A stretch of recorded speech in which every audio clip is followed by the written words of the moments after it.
Welcome back. So now you got some chicken legs. When we just rinse these really quickly under some cold water, get rid of the grit and everything else that you get from the butcher. So what you're going to do is just cut it down the bone, just like so. And it has like that natural piece there, and you can just cut it straight down. And now you've got the drumstick, you got some little piece. And what I like to do is take a little bit of this excess fat. You can just cut that out as well with your knife or cleaver. And I like to, because we're going to cook it on the grill and we want to help even out the cooking process, we're going to cut some slits through it. Just scoring, light scores through the thickest parts of the meat, and we're just going to score it through, just like that. And we'll place it back in here. Now for the back part, you're going to see a little bit of this fat here, and this you can just trim out. You don't need any of that. You have enough fat from the top of the skin. We are going to leave most of the skin on, just because it's going to impart a nice flavor on it. And we're going to chop this up. Now to chop it up, you just really want to cut this little piece here as well. Now you've got a pretty uniform piece of chicken, and usually I take a couple swings at it, and you're just going to go like this. And there you go. Now you've got some even pieces of chicken, and we can even chop it up again, just like that. Now you got some pieces of chicken that are easy to work with and bite-sized, so when your people are eating it, they can eat it a little more easily. Now we're just going to cut them down, straight down.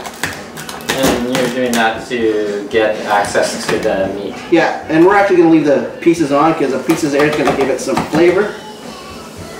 Just like that. This stuff here is a roe, and that's a delicacy. We're going to save that, keep it to the side. And we're going to clip these little spinnerets here out, just like so. Nobody wants to see that.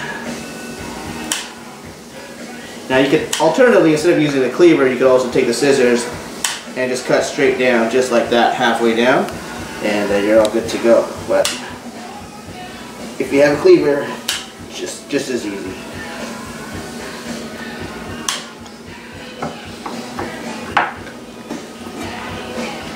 Now got them. It's flat.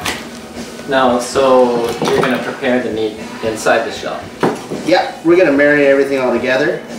And we'll probably marinate with a monkfish because, again, monkfish is the poor man's lobster. And same type of consistency as the monkfish tail. So there you go. That's a lobster tail. We're going to do the same thing to the top piece of the head, and we'll be back with you in just a few moments. So now we've cut off the little spinneret swimmer legs there. Now here, we've got it chopped up, split in half. Nice and bite-sized pieces for the paella. And we're just going to chop it up here and dump these pieces into with our monkfish because, again, same consistency, good old seafood fresh flavor. Add some salt and seasoning to the meat here. We've got salt and pepper going up on the line. You want to aggressively salt it because that's all the salt that we're actually going to be using for the paella. After that, we're just going to let it cook in its own juices. We're going to put some on the lobster and the monkfish that go down there. Then the lobster is also from the sea, so it's naturally has that salty taste to it just from the seawater. And what we're going to do is add some fresh pepper, freshly ground pepper right over the top. And Uncle Neil, get your hands ready so you can actually start mixing this all up. Alright, sounds good. Alright, and you can pass me over that shrimp there too. We'll get the shrimp going, and we'll do the same thing to the shrimp.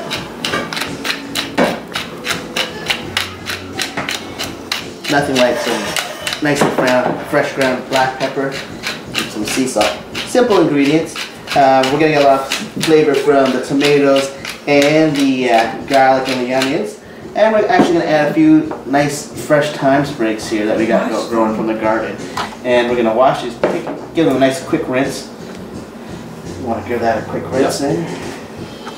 And these ones are already pre-washed and pre-drained. We're just going to add them stalks in and everything. We'll pick it out before we start serving the paella, and we'll just add them all in just like that. And I think I've got some olive oil kicking around down at the bottom there, and that would be a nice great thing. We'll take this. We're going to actually just take this out by the beef and mix this all in. And again, the reason why I'm not taking out the stock is I want that flavor to come into the paella, but I don't want to, I'm going to take those stalks out just before we serve it. Next we're going to use some of the lime zest and use our little microplane up here and take some of that zest, put it over that shrimp. It's going to give it a nice tangy flavor. And don't make sure you don't go all the way down because you get that white bit. It's going to make it really bitter. So we're going to put in some of that. 3 lime should be good. Make sure you get all that. And I think we're almost good to go. Oops. Careful there. Wash your hands. And we're all good to start mixing. So mix. Alright, sounds good. Alright. So while you're mixing that olive oil there. And the reason why I put some olive oil now is because we're going to be roasting this off in the paella pan. We don't want it to stick too much. So we're going to let it sit, marinate a little bit. We're going to cut this line up in half here. We're just going to juice it. So we're going to juice it. And it's going to come tomatoes. Imagine the garlic, the tomatoes, the lime juice, the thyme. It's all going to marry together over the nice charcoal heat that we're going to set up in just a few minutes. And we're almost ready to go outside on the big green egg. Alright, so we're outside. We've got the tomatoes, the onions, the garlic, some chorizo, shrimp, chicken, lobster, monkfish. We got the rice, some olive oil. We're all ready to mix it all together and get ready. We're just getting our big green egg here. Now Tony, what is this thing? The big green egg is the best invention ever. It's using some old school technology from ancient times and taking your regular vessel of a ceramic clay pot and putting it together. So what it acts as is a barbecue grill and also a smoker, so it can retain the heat. It's made of ceramic, so it'll never rust. And you can use it throughout all 4 seasons here in Canada. All right, so we've got our paella pan on the big green egg. What we're going to do is we're going to brown some of the meat first, cook it about 50–60%, and then we're going to take it out, leave all those juices in, and then we're going to use that for the tomatoes and onions. Get that nice meaty flavor in, add the chorizo. We're just going to brown the chicken so it gets a nice color on it. All right, so now we got chicken. We just put on the shrimp. We're going to add let these drumsticks get a bit more color on them. Look at that. Beautiful.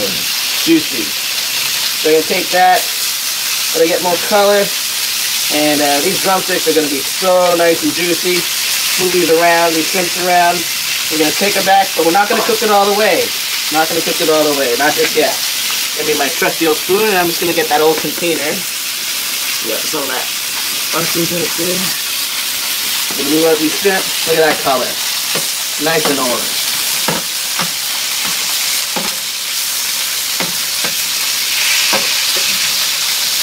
Getting some of that flavor, all the flavor, the lime juice, the garlic, the onions, the thyme, it's all going to come together.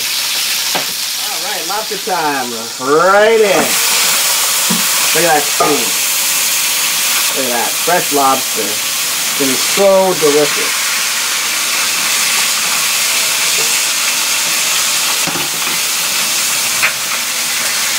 So we've got the chorizo back on. We got the tomatoes, onions, garlic, the peppers. We're all marrying them all up, getting nice and slow over the charcoal fire. And what we're going to do, pretty soon we're going to add the rice. Make sure everything gets covered with a lot of this sauce here. Just going to make sure, we're going to let this thing come down a bit. We're going to add a bit of salt just to give it some taste.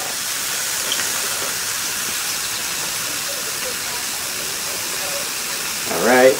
And a little bit of fresh ground pepper.